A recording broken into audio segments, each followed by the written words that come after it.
Olá, mulheres comprometidas! Kedma Souza, mais uma vez aqui na leitura, do livro maravilhoso Uma Vida com Propósito. E o dia hoje é o capítulo 17, Um Lugar ao Qual Pertencer.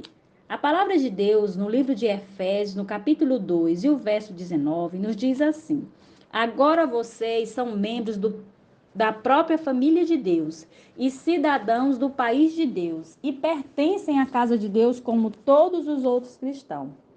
Nós somos chamados não somente para crer, mas para pertencer à família de Deus.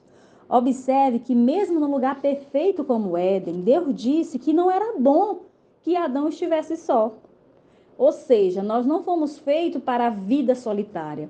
Nós não fomos feitos para viver sozinhos, fomos feitos para viver em comunidade, em companheirismo, porque isso vai moldando o nosso caráter. Nenhum de nós pode cumprir os propósitos de Deus sozinho.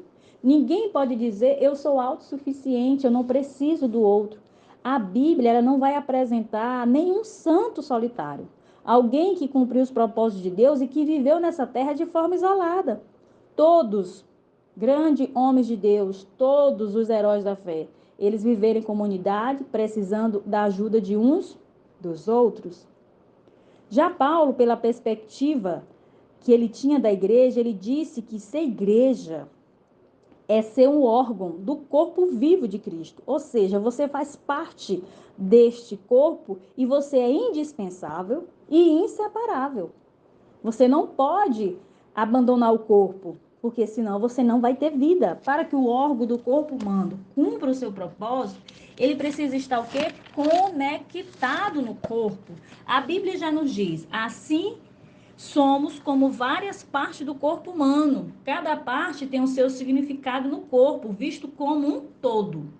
Mas não o contrário. O corpo de que estamos falando é o corpo formado pelas pessoas escolhidas por Cristo. Cada um de nós encontra significado e função como parte deste corpo.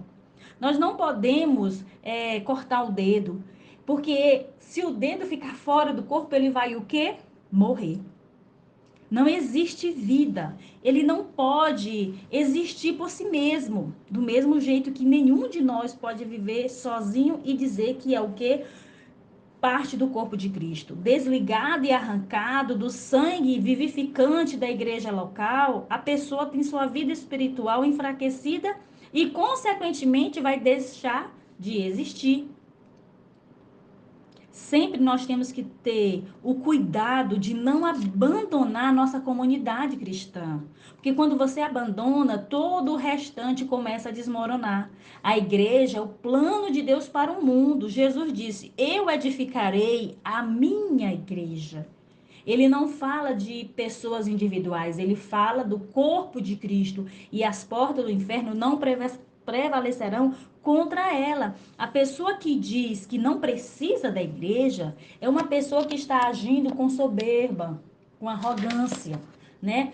A Bíblia diz que o cristão sem a igreja é como um órgão sem corpo, é como uma ovelha sem rebanho ou como uma criança sem família. Os valores de hoje estão advogando o individualismo, a independência. Ou seja, eles têm criado muitos órfãos espirituais, cristãos, peregrinos, sem igreja. Ou seja, pessoas hoje em dia que se dizem cristãos, mas são os crentes do YouTube, os crentes que não frequentam a igreja física, mas só online. Você não faz parte de uma comunidade online. Você tem que comungar com este povo, porque você pode até assistir o culto, mas participar, não. Ou seja, você não é o corpo de Cristo isoladamente. Você precisa dos outros para expressar essa condição. Juntos, nunca separados. A igreja local é uma sala de aula onde se aprende a prática do altruísmo, do amor, do perdão, da compaixão. Se uma parte do corpo sofre, todas as demais partes do corpo também sofrem. Imagine o seu dedinho lá do seu pé. Se você machucar, todo o seu corpo vai sentir dor, não é verdade? Do mesmo jeito, quando uma parte do corpo é honrado, todos os membros são honrados. Deus espera que você demonstre amor uns pelos outros. Deus espera isso, até porque Cristo falou: vocês serão conhecidos como os meus discípulos se vocês amardes uns aos outros. E essa expressão uns aos outros nós vamos encontrar mais de 50 vezes no Novo Testamento. Observe, nós vamos ver amar uns aos outros, orar uns pelos outros, admoestar uns aos outros, carregar o fardo uns dos outros e assim sucessivamente. Isso é ser membro do ponto de vista bíblico. A verdadeira maturidade, ela é manifestada nos relacionamentos. Precisamos mais que da Bíblia para crescer. Precisamos uns dos outros. A diferença entre frequentar a igreja e ser membro dela está no comprometimento.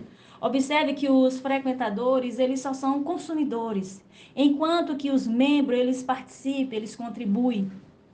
Eles são compromissados com a obra. Você pode passar a vida inteira buscando a igreja perfeita, mas você jamais vai encontrar. Porque você foi chamado, foi para amar pecadores imperfeitos, assim como eu e você. Do mesmo jeito que Deus nos ama, nós temos que amar os nossos irmãos.